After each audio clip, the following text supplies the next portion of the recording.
Busquemos en nuestras Biblias Hechos capítulo 5. Continuamos con la serie expositiva consecutiva del libro de los Hechos. Como nuestro pastor David está visitando el día de hoy la Iglesia Bautista Reformada de Yaracuy, entonces le haré la suplencia. Y espero estar a la altura de lo que él ha estado haciendo. Hechos capítulo 5, vamos a leer, es un pasaje bastante conocido, quizás para que es lo que debes buscar en la lectura, cuál es el énfasis que quiere hacer Lucas, el historiador. Repite la misma palabra en pocos versículos, y es acerca del temor a Dios que debe haber en los cristianos. Temor a Dios. Este episodio bien conocido de Ananías y Zafira, está colocado por el Espíritu Santo usando a Lucas para que la iglesia de Cristo comprenda lo que es el temor a Dios. Leamos y pidamos al Señor que nos enseñe su propósito. Vamos a leerlo desde versículo 4, capítulo 4:36, que es el contraste que quiere hacer Lucas. Dice: entonces José, a quien los apóstoles pusieron por sobrenombre Bernabé, que traducido es hijo de consolación, levita natural de Chipre, como tenía una heredad, la vendió y trajo el precio y lo puso a los pies de los apóstoles. Pero cierto hombre llamado Ananías, con Zafira su mujer, vendió una heredad, y sustrajo del precio, sabiéndolo también su mujer, y trayendo solo una parte, la puso a los pies de los apóstoles. Y dijo Pedro a Ananías: ¿por qué llenó Satanás tu corazón para que mintieses al Espíritu Santo y sustrajese del precio de la heredad, reteniéndola? ¿No se quedaba a ti? Y vendida, ¿no estaba en tu poder? ¿Por qué pusiste esto en tu corazón? No has mentido a los hombres, sino a Dios. Al oír Ananías estas palabras, cayó y expiró. Y vino un gran temor sobre todos los que lo oyeron. Levantándose los jóvenes, lo envolvieron y sacándolo, lo sepultaron. Pasado un lapso como de 3 horas, sucedió que entró su mujer, no sabiendo lo que había acontecido. Entonces Pedro le dijo: dime, ¿vendisteis en tanto la heredad? Y ella dijo: sí, en tanto. Y Pedro le dijo: ¿por qué convinisteis en tentar al Espíritu del Señor? He aquí a la puerta los pies de los que han sepultado a tu marido, y te sacarán a ti. Al instante ella cayó a los pies de él y expiró. Y cuando entraron los jóvenes, la hallaron muerta, y la sacaron y la sepultaron junto a su marido. Segunda vez vino gran temor sobre toda la iglesia, y sobre todos los que oyeron estas cosas. Señor bendito, venimos a su presencia para rogar tu bendición sobre la predicación de tu palabra. Que tu Espíritu Santo, Señor, selle las verdades que quieres que nosotros como tu pueblo tengamos presente. Hazlo para gloria tuya y santificación nuestra. En el nombre de Jesús. Amén. Hay una idea que ronda en el pensamiento de las personas, y es que Dios es demasiado bueno como para temerle. De hecho, en sí, la idea de un Dios al que se le debe temer parece bastante arcaica y desagradable.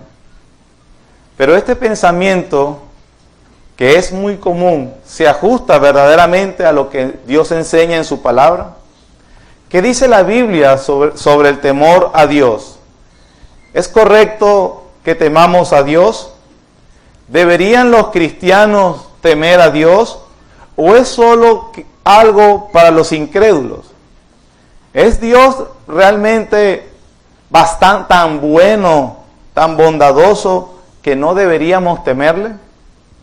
Las Escrituras nos enseñan consistentemente en todas sus partes que los hombres deben temor a Dios. empezando por el Pentateuco, los escritos de Moisés.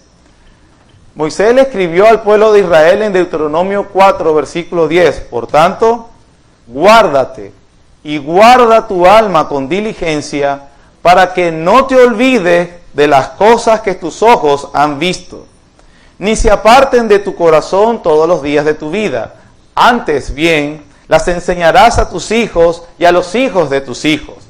El día que estuviste delante de Jehová tu Dios en Horeb, cuando Jehová me dijo, reúneme al pueblo para que yo les haga oír mis palabras, las cuales aprenderán para temerme todos los días que vivan sobre la tierra, y ellos la enseñarán a sus hijos.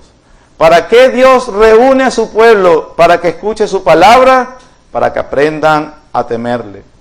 El Salmo 103, en los versículos 11, 13 y 17, dice que unas bendiciones especiales de Dios son sobre aquellos que le temen. Un predicador, Albert Martin, dijo, si no tengo temor a Dios, no tengo derecho de afirmar que estoy bajo el amor redentor de Dios. Proverbios 1:7 dice, el principio de la sabiduría es el temor de Jehová. Los insensatos desprecian la sabiduría. En los profetas que anunciaron el nuevo pacto, el temor a Dios está incrustado dentro del nuevo pacto. Jeremías, el profeta que anunció el nuevo pacto, capítulo 32, versículos 39 y 40, dice, hablando el Señor, y les daré un corazón y un camino, para que me teman perpetuamente, para que tengan bien ellos y sus hijos después de ellos. Haré con ellos pacto eterno, que no me volveré atrás de hacerles bien, y pondré mi temor en el corazón de ellos, para que no se aparten de mí. El temor a Dios no es un tema pasajero para una sola época del Antiguo Testamento. El temor a Dios, hermanos, no es una realidad de los santos del Antiguo Testamento. El temor a Dios estará perpetuamente en el corazón de su verdadero pueblo. El temor a Dios es implantado por el mismo Dios en nuestros corazones, porque allí es que resulta la perseverancia de nuestra fe. Cualquiera entonces que sea ajeno al temor a Dios es ajeno al nuevo pacto. Nuestro Señor Jesús en Mateo 10, 28 le dijo a sus discípulos, no teman a los que solo les pueden destruir el cuerpo, más bien teman a aquel que después de destruir el cuerpo tiene el poder para destruir sus almas en el infierno. El Señor Jesús, hermanos, no anula el temor a Dios. Todo lo contrario, lo refuerza y lo intensifica. La iglesia primitiva se nos dice en el libro de los Hechos que andaba en el temor a Dios. No era un tema oculto, extraño o poco entendido. El temor a Dios era el contexto en que la iglesia primitiva se movía. Eso es lo que dice Hechos capítulo 9, versículo 31. Muchos de los cristianos modernos creen que este no es un tema del cual indagar mucho. Se piensa que el temor impulsaba a los santos del antiguo pacto, a Abraham, a Moisés, a Job, a los otros, pero el cristiano de hoy no. El cristiano de hoy solamente disfruta del amor y la benignidad de Dios. A ese pensamiento el apóstol Pablo responde en 2 Corintios 7:1. Así que, amados, puesto que tenemos tales promesas, limpiémonos de contaminación de carne y de espíritu, perfeccionando la santidad en el temor de Dios. La santidad no es un concepto bíblico que se queda en el mundo de lo abstracto, sino que se debe reflejar en la vida diaria, en el contexto de las relaciones personales. Allí es donde nos asemejamos al Señor Jesucristo. Porque la Biblia dice en Efesios 5:21, someteos unos a otros en el temor de Dios. Es en el temor de Dios que los esposos se capacitan para ser buenos esposos. Pero las esposas pueden ser buenas esposas, buenas madres, buenos trabajadores, buenos jefes. No mostraremos, obviamente, en esas áreas de nuestra vida la piedad verdadera, porque a menos que tengamos temor a Dios, a menos que sepamos y estemos conscientes de que le vamos a rendir cuenta a Dios por todo lo que hacemos. Un escritor prolífico del cristianismo, Derek Thomas, dijo: temer a Dios es el corazón mismo de la santidad. John Murray, un teólogo muy reconocido, dice: el más práctico de los deberes cotidianos derivan su inspiración e ímpetu del temor a Dios. Así que, hermanos, ¿es el temor a Dios algo pasajero? ¿Es algo que se encuentra solo en los creyentes inmaduros? Según las Escrituras, el temor a Dios debe ser durante toda la vida. ¿Por qué un creyente debe temer a Dios? Porque ese creyente se le han abierto los ojos para saber quién es Dios. La Biblia enseña que el temor de Dios no está en los incrédulos, está en los creyentes. Pablo, describiendo a los hombres en su estado caído, en Romanos capítulo 3, versículo 18 dice: no hay temor de Dios en ellos. Alguien podría decir: bueno, por lo menos cuando estemos en la eternidad no tendremos temor a Dios. La Biblia refuta ese pensamiento. Apocalipsis de capítulo 19, versículos 4 y 5, hablando de ese estado eterno que estaremos con Dios, dice: los 24 ancianos, los 4 seres vivientes se postraron en tierra y adoraron a Dios que estaba sentado en el trono y decían: amén, aleluya. Y salió del trono una voz que decía: alabad a nuestro Dios, todos sus siervos y los que le teméis, así pequeños como grandes. Es decir, hermanos, que cuando se haya quitado todo remanente de pecado, cuando seamos glorificados en la misma presencia de Dios, aún allí se nos describe como aquellos siervos que temen a Dios. No es un asunto menor el temor a Dios. Y eso es lo que nos enseña el texto que acabamos de leer. El temor a Dios es una virtud, es algo que pone el Señor en su pueblo, que lo hace intencionalmente. Y así precisamente lo describe en Hechos capítulo 5, versículo 1 al 11. En este pasaje podemos ver 4 cosas. Vamos a ver la primera. Número 1. Hay un pecado que se manifiesta dentro de la iglesia. Se manifiesta un pecado, hermanos, ¿dónde? En los miembros de la iglesia.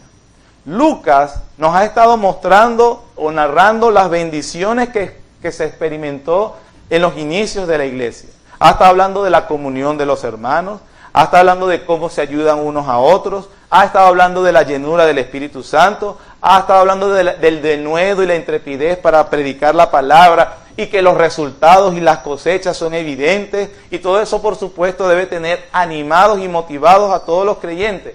Sin embargo, toda esa narrativa de las cosas muy buenas que están sucediendo es interrumpida por unos esposos, miembros de la iglesia.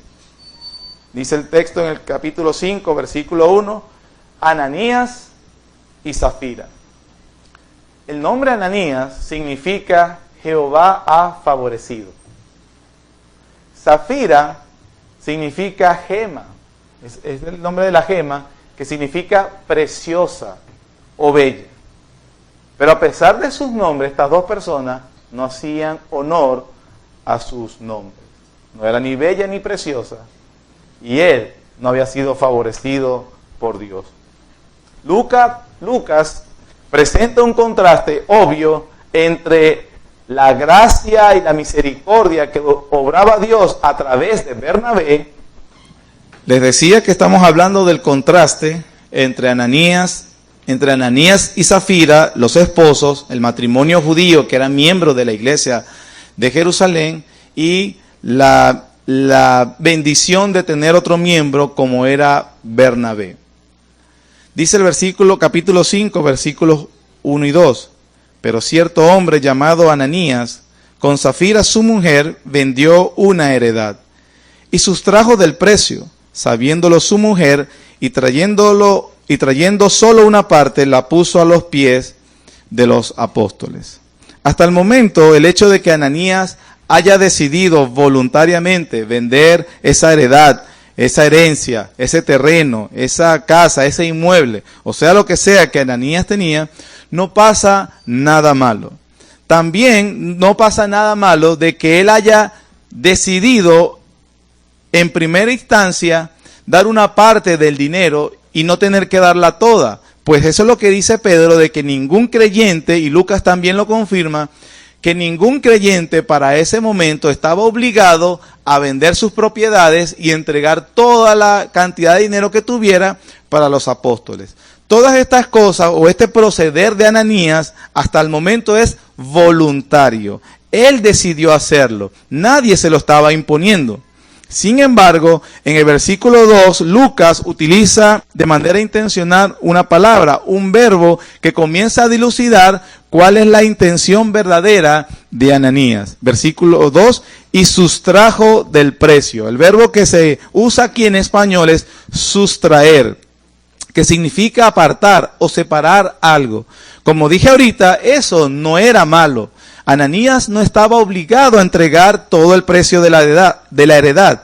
Sin embargo, este verbo que utiliza Lucas en este momento es utilizado solamente 2 veces más en todo el Nuevo Testamento.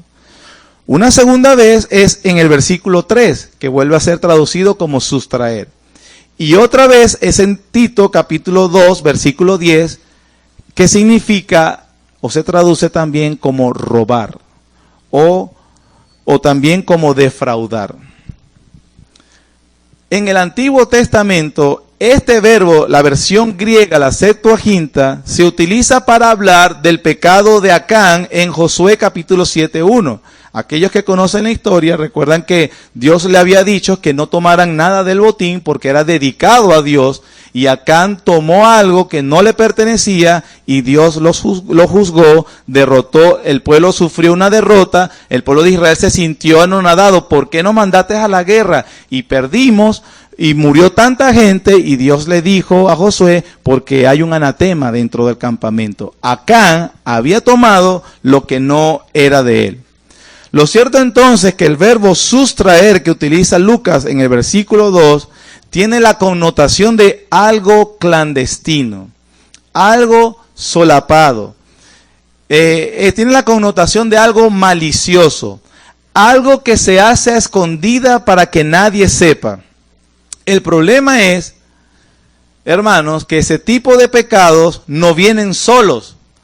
Cuando una persona decide hacer las cosas en oculto, cuando una persona está haciendo las cosas de manera solapada, entonces eso trae definitivamente una serie de pecados que vienen acompañados. Ananías, por ejemplo, sustrajo del dinero y queriendo hacer creer quería hacer creer a la iglesia, o quería hacer creer al apóstol Pedro, que era todo con lo cual él había vendido la heredad.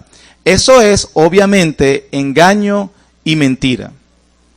Ananías, por ejemplo, también retuvo del dinero una cantidad para sí.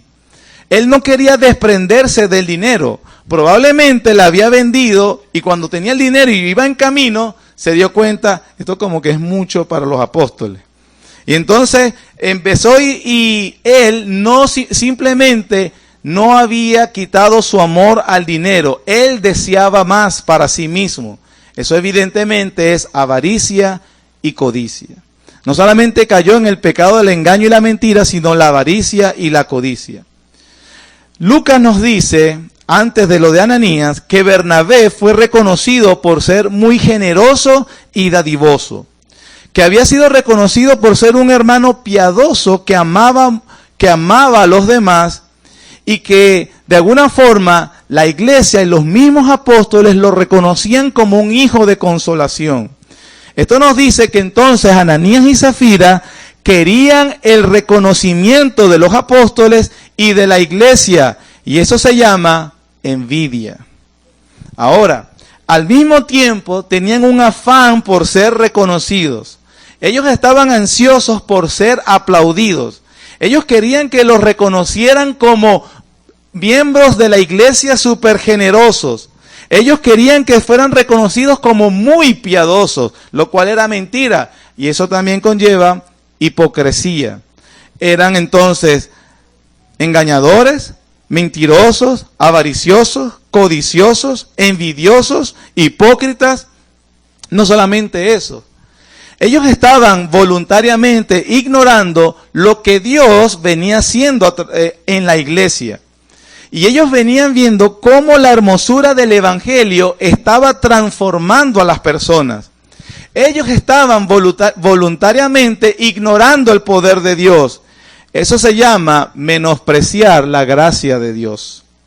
Ellos también ignoraron que Dios sabe absolutamente todo.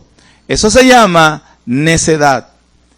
Ellos quisieron mostrar a la iglesia que ellos hacían o tenían algo grande para Dios. Eso se llama orgullo. ¿No ha visto la gente? Quiero hacer algo grande para Dios. Ananías y Zafira entonces no fue un pecadillo lo que estaban cometiendo. Ellos estaban cometiendo el pecado del engaño, la mentira, la avaricia, la codicia, la envidia, la hipocresía, el menosprecio de la gracia de Dios, necedad y orgullo. Esos eran los pecados de Ananías. ¿Y de Zafira, su mujer? Los mismos. Lucas nos dice a través de esta narración que ellos estaban involucrados, los dos, es decir, Zafira estaba involucrada con su esposo acerca de esos pecados, de su plan. Ella era su cómplice. Zafira no era como esas mujeres que se enteran providencialmente de los malos pasos de su esposo y obviamente por temor a Dios se desmarcan. Ella, cual Eva, ayudó a su esposo, pero no para bien, sino para pecar. Ella estaba de acuerdo con su marido. Eso lo sabemos por lo que dice Lucas desde versículos 7 al 10. Pasado un lapso como de 3 horas, sucedió que entró su mujer no sabiendo lo que había acontecido, que su esposo había muerto. Entonces Pedro le dijo, dime, ¿vendiste en tanto la heredad? Y ella dijo, sí, en tanto. Lucas nos dice que después de la muerte de Ananías, que había venido solo, han pasado 3 horas. En estas 3 horas, entonces Zafira se inquieta, ¿dónde está su esposo? Y entonces decide ir hacia el apóstol Pedro. Probablemente, simplemente era inquietud. ¿Qué pasó con Ananías? Que tiene 3 horas que no vienes para darme la información de cuál es nuestro nuevo título. Otros dicen, que yo creo que es más probable, que ella simplemente no iba a soportar que su marido le diera el recaudo. Ella quería el reconocimiento personal del apóstol Pedro y de toda la iglesia. Lo cual, cuando ella se aparece, Pedro le hace una pregunta directa. ¿Vendiste la heredad en tanto? Hermano, lo más natural es que ella tuviese que haber respondido, pero Pedro, discúlpeme, ¿por qué me hace esa pregunta? ¿Dónde está mi esposo? Pero ella decidió continuar con la farsa. Afirmó la mentira de su marido, aunque sabía que su esposo estaba mintiendo. Ella y él estaban buscando el elogio y lo que encontraron fue el juicio de Dios.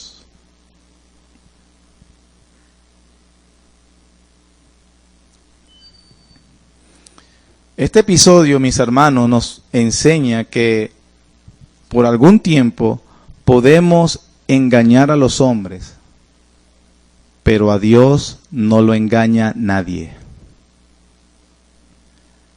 De Dios nadie se burla. La Escritura nos dice claramente que Él conoce perfectamente el corazón de los hombres. Jeremías 17, 9, 10 dicen, engañoso es el corazón más que todas las cosas y perverso. ¿Quién lo conocerá? Yo, Jehová, que escudriño la mente, que pruebo el corazón, para dar a cada uno según su camino, según el fruto de sus obras. Nadie, hermanos, puede engañar ni burlarse de Dios. Les pasa lo que dice el Proverbio 22:3. El avisado ve el mal y se esconde. Los simples pasan y llevan el daño. Los simples, los necios, no dimensionan sus acciones. Los simples, los necios, no piensan nunca en la consecuencia de sus actos. Y por eso llevan el juicio de Dios. Segundo, la sentencia del apóstol Pedro sobre el pecado de esta pareja, Ananías y Zafira. Eso lo vemos en el versículo 3, el 4 y el 9. Versículo 3 dice: y dijo Pedro, Ananías, observe bien lo que dice, hermano. ¿Por qué llenó Satanás tu corazón para que mintieses al Espíritu Santo y sustrajeses del precio de la heredad? Reteniéndola, ¿no se te quedaba a ti? Y vendida, ¿no estaba en tu poder? ¿Por qué pusiste esto en tu corazón?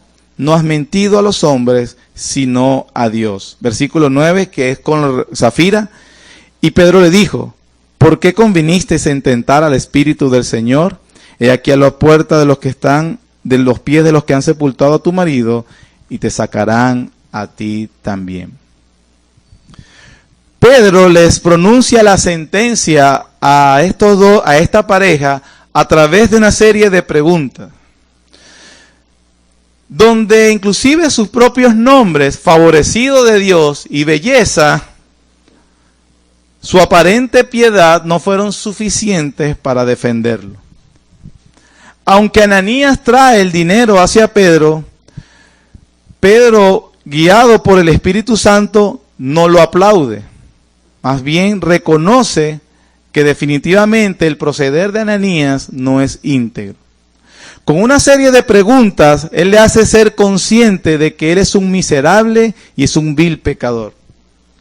Pedro en este momento es quizás el hombre de todos los discípulos con mayor conocimiento y que sabe cómo actúa Satanás.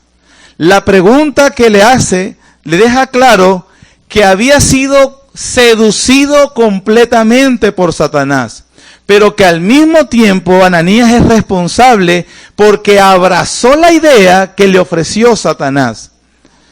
Hermanos, la Biblia enseña que no podemos ignorar las artimañas del enemigo, pero Ananías es responsable de su propio pecado. Ananías ejecutó el pecado. Ananías no fue obligado por Satanás. Es imposible que Satanás hubiese obligado a Ananías. Es imposible que Satanás obligue a una persona a pecar contra Dios. Es exactamente el mismo episodio de Génesis 3. Satanás conversa con Eva y le implanta la idea, pero ella es responsable de creerle la mentira al diablo. Satanás no obligó y agarró la mano de Eva, agarra del fruto, yo no quiero, y ella terminó pecando, y vino Dios y se enojó contra Satanás. No, juzgó a Adán y a Eva, y a Satanás también, porque es imposible que Satanás obligue a una persona a cometer pecado. Aunque pueda dar la idea o incitarnos, sería la palabra, nosotros o el hombre es responsable de sus hechos. Hay algo que enseña las Escrituras sobre la responsabilidad humana. Y en ningún momento se dice que Satanás es el responsable del pecado de nosotros. Porque Dios no envía solamente a Satanás al infierno, manda a los hombres también. Los hace responsables de sus pecados. El problema entonces es que decidimos creer la mentira del diablo en vez de la verdad de Dios. Lo que hizo entonces Ananías fue una ofensa capital contra el Dios santo. El Dios santo, santo, santo. Él pretendió mentirle a Dios, hermanos. O él pretendió impresionar a Dios. Es cierto que dice, ¿por qué Satanás llenó tu corazón o dejaste que llenara tu corazón? Y en el versículo 4 luego le dice, ¿por qué tú mismo pusiste esto en tu corazón? Ananías era responsable. Hermanos, en el nuevo pacto no hay forma de que Satanás controle las acciones de los hombres. Los incita, los engaña, les puede hacer creer la mentira. Como lo que hablamos de la creación, como ese el nuevo eslogan, mi cuerpo, mi decisión, van a ser juzgadas por eso. Pero sin embargo, hermanos, luego de hacerle consciente Pedro con estas preguntas a Ananías de su pecado, en el versículo 4 pronuncia la sentencia, versículo 4 al final. No has mentido a los hombres, sino a Dios. Y hermanos, es lo más peligroso que puede hacer un hombre sobre la faz de la tierra. Es lo más necio y lo más loco. Pretender burlarse de Dios. Es exactamente como dije al principio, lo mismo que hizo Acán en Josué capítulo 7.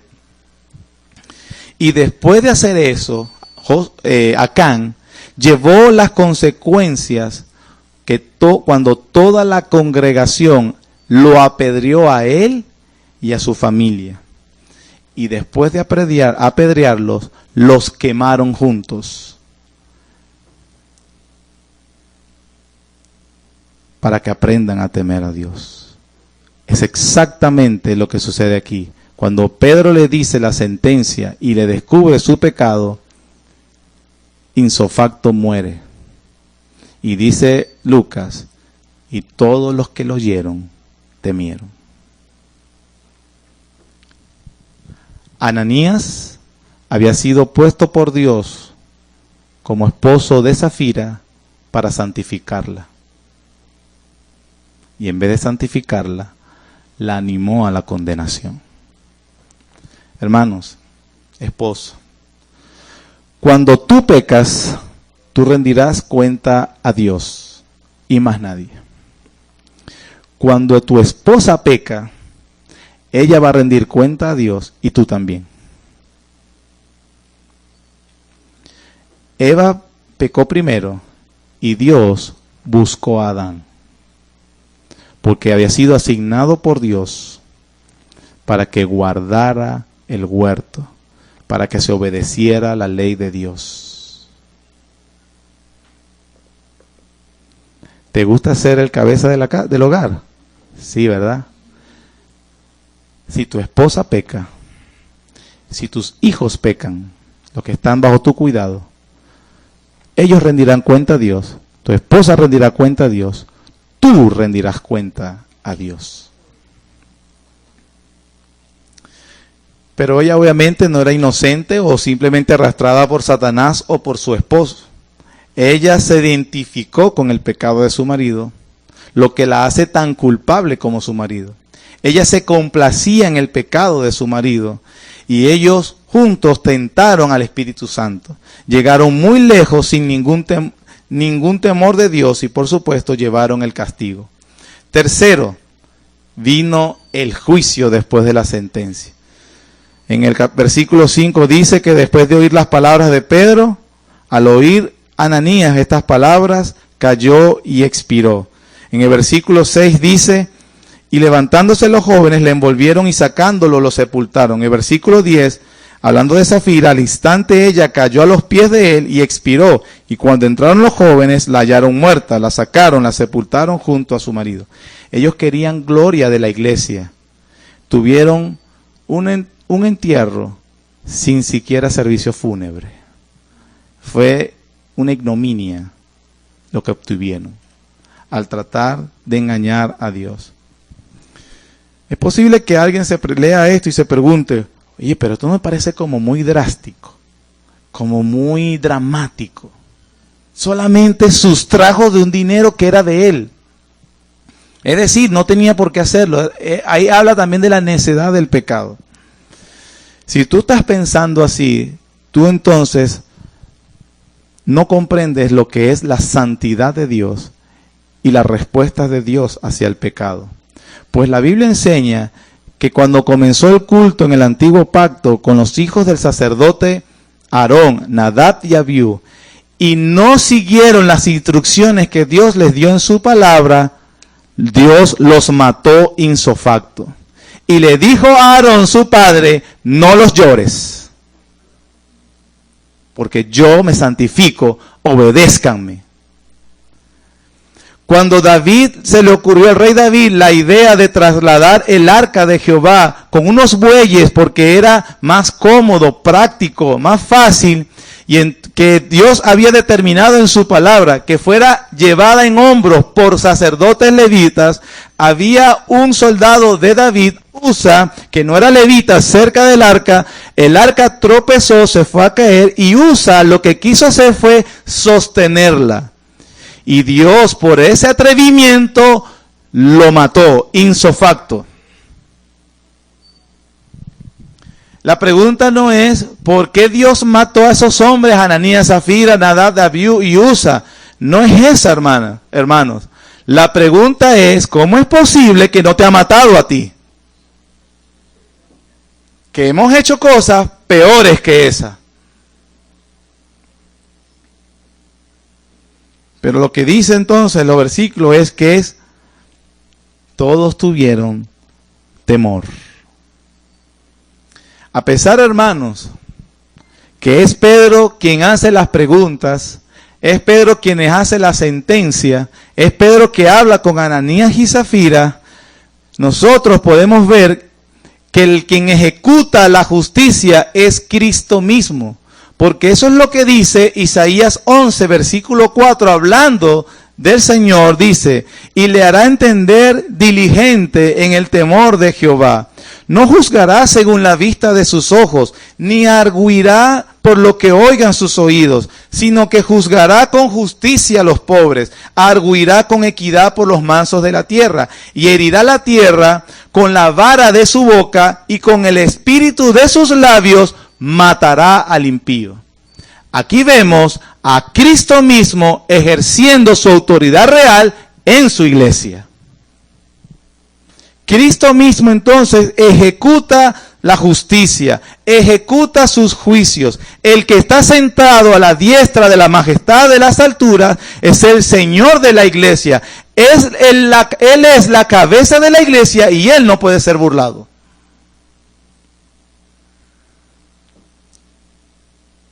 En cuarto y último lugar, el propósito de Dios al hacer todo esto. Versículo 5 y versículo 11. Al oír Ananías estas palabras, ¿qué pasó? Cayó y expiró, y vino, ¿qué, hermanos? Un gran temor sobre todos los que lo oyeron. Versículo 11. Y vino gran temor sobre toda la iglesia y sobre todos los que oyeron todas estas cosas. Significa, hermanos, que Dios hizo esto para que la iglesia entrara a un estado de miedo para no pecar. No tientes al Señor. Dios, obviamente estás acá y Dios no ha ejecutado su juicio, pero Él te dice en tu palabra, Él nos dice en su palabra que lo hace cuando quiera. No tientes al Señor.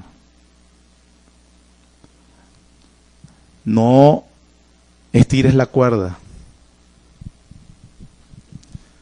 El Señor hizo todo esto para que su iglesia, cuando pensara en la posibilidad de pecar, tuviera terror.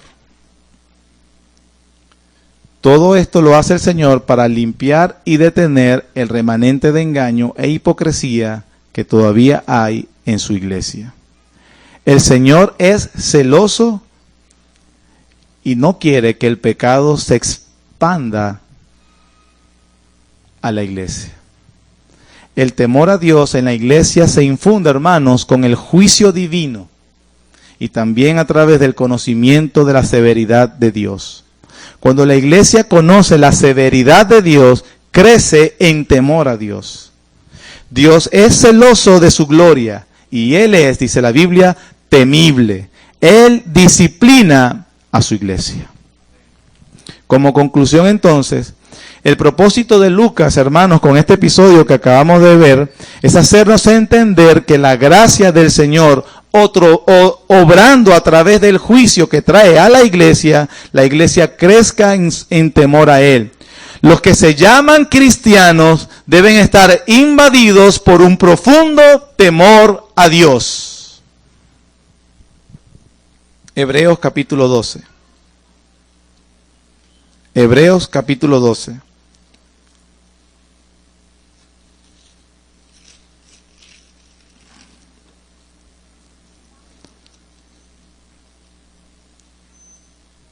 Versículo 28. Versículo 25. Mirad que no desechéis al que habla, porque si no escaparon aquellos que desecharon al que los amonestaba en la tierra, mucho menos nosotros, si desecháremos al que amonesta desde los cielos. Versículo 28. Así que, recibiendo nosotros un reino inconmovible, tengamos gratitud, y mediante ella sirvamos a Dios, agradándole ¿con qué, hermanos? Con temor y reverencia. ¿Por qué? Porque nuestro Dios es fuego consumidor. Así que no juegues a la iglesia, porque el Señor es fuego consumidor. Algunas aplicaciones. A través de este texto y el resto de las escrituras, hermanos, la Biblia nos enseña que la disciplina en la iglesia, o la disciplina de la iglesia, hace parte de la vida de la iglesia. Los oficiales de la iglesia deben administrar esa disciplina. Pablo le dijo a Timoteo: a los que persisten en pecar, repréndelos delante de todos, para que los demás también teman. Primera de Timoteo capítulo 5 versículo 20. Los oficiales tienen la autoridad de Dios para confrontar públicamente a los que persisten en pecar. Otra aplicación. Este episodio nos enseña muchísimo acerca del manejo del dinero.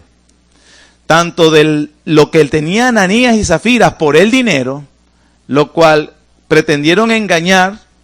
Y hermanos, tenga cuidado. Vivimos épocas difíciles en Venezuela. Lo que hace que sea muy tentador hacer trampa para obtener un poquito más de ganancia. Y usted sabe de qué estoy hablando. Ciertamente es muy difícil ver el negocio derrumbarse o no ver humanamente perspectiva. Pero hermano, témele a Dios más que a las circunstancias. Témele a Dios. Si eres jefe, manéjate bien con tu dinero. Págale a tus empleados lo correcto. Cumple tus deberes. No ames el dinero.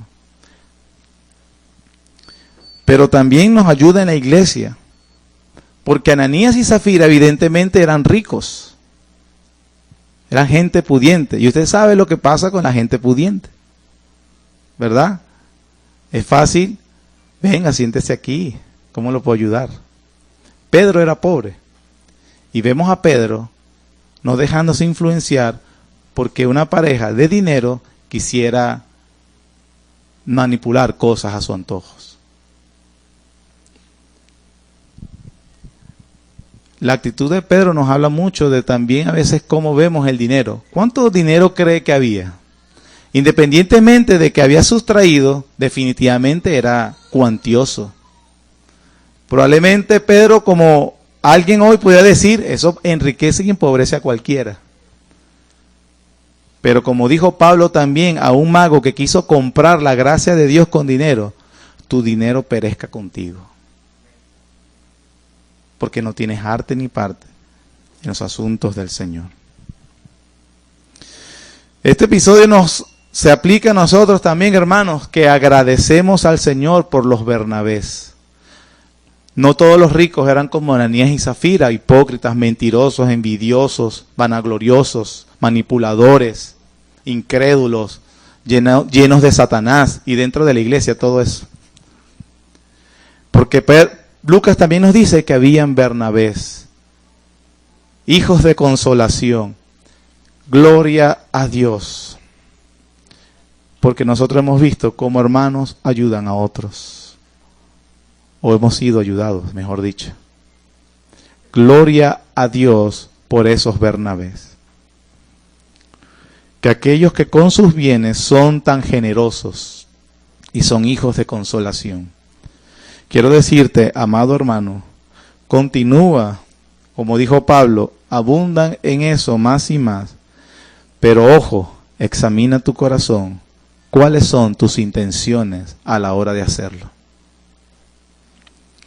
He tenido la bendición de ver inclusive, no a ricos ayudando a pobres, que lo he visto en nuestra iglesia, o no ricos, personas un poco más pudientes. He visto a pobres ayudando a pobres. Gloria a Dios. Pero tú también, hermano, ten cuidado. ¿Cuál es tu intención al hacerlo? No sepa tu derecha lo que haga tu izquierda. Vemos que aquí en Lucas, en Hechos, la iglesia iba creciendo, la palabra de Dios iba siendo predicada con denuedo, y había crecimiento numérico, había tensión interna, todo eso. Hermanos, no es, salvando las diferencias, lo que nuestra iglesia hoy está experimentando. Es cierto que vemos madurez en unos, además estamos tan gozosos. Algunos hermanos, algunas hermanas nos han mostrado que están cada vez creciendo en la gracia del Señor. Ellos demuestran que tienen crecimiento espiritual. También vemos que pronto vamos a ordenar diáconos. La situación nos ha obligado a que debamos estructurar mejor las cosas, inclusive poder tener pronto estos oficiales en nuestra iglesia. Hemos también tenido un crecimiento numérico, y gloria a Dios por eso también. Pero no, y todas esas cosas nos hacen felices. Pero cuidado, Satanás anda como león rugiente, buscando a quien devorar. Y la Biblia dice, airaos pero no pequéis, no se ponga el sol sobre vuestro enojo, ni deis lugar al diablo. Ten cuidado de que tú seas un Ananías o un Zafira. Otra aplicación, hermanos, la santidad es perfeccionada con el temor de Dios. Y el temor de Dios viene en primer lugar con el conocimiento real de su palabra. Dios nos enseña, a la medida que nos aplicamos a profundizar en la palabra de Dios, acuérdense lo que dice Deuteronomio 4, tú aprenderás a temer a Dios. Cuando iban a asignar un rey, el Señor le dijo, que haga una copia de esta ley para que aprenda a temerme. Usted estudiando la Biblia puede aprender temor a Dios. Si tú eres un hijo de Dios, lo aprenderás así. Si no, vas a aprender de Dios a través de la disciplina. Apréndelo, ya sea que venga un juicio hacia ti o una disciplina a un hermano. Miremos a nuestro hermano y pongámoslo en nuestro corazón. No para burlarnos, sino para, Señor, ayúdame. Ayúdame, hermano, y ayúdame a mí también. Hermanos, los casados, vemos aquí la unidad del matrimonio para el mal. La Biblia dice, mejores son dos que uno, porque si el uno cae, el otro le levantará. Y hermanos, es verdad, eso es una experiencia de todos los matrimonios. A veces somos los hombres que andamos fallones. Gloria a Dios por una esposa que nos ayuda en ese momento. A veces ella la que anda fallona espiritualmente. Entonces tú, como que estás firme en Cristo, la fortaleces. Pero ¿qué pasa cuando son Ananías y Zafira?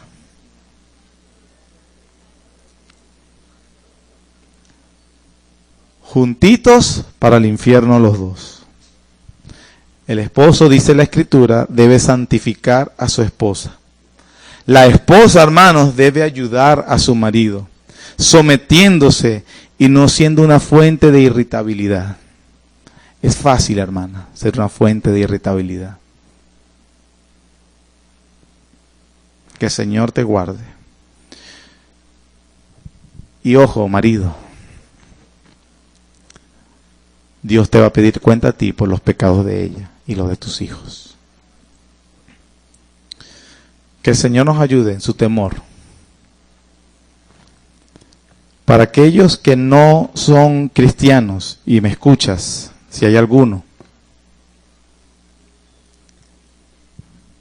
espero que este sermón te haya incrustado el temor de que no puedes jugar con Dios, porque Él se va a santificar y glorificar. Y a pesar de su juicio, que es terrible en sus juicios, la Biblia dice es grande en misericordia. Y castigó y derramó su ira sobre su Hijo Jesucristo en la cruz, como el único medio para que el hombre sea justificado delante de Dios. Cree en Jesucristo y serás salvo. Pero si te rehusas a creer, la ira de Dios está sobre ti. Y Él se va a vengar. Tarde o temprano lo va a hacer. Que estas palabras el Señor en su bondad las utilices para que vengas a Cristo. El que a mí viene, no le echo fuera, dice el Señor. Padre, gracias por tu bondad y misericordia. Oh Dios, tu palabra es suficiente, completa, inspirada. Oh Dios, hoy hemos aprendido algo, Señor, que por favor nuestros corazones los puedan abrazar para glorificarte, temer y honrarte, Señor. Guárdanos, Señor. Guárdanos de escuchar la voz del enemigo y siempre seguir en santidad, perfeccionando la santidad en el temor a ti, como un pueblo, Señor, que te honra y te adora. Gracias, Padre, en el nombre de Jesús. Amén.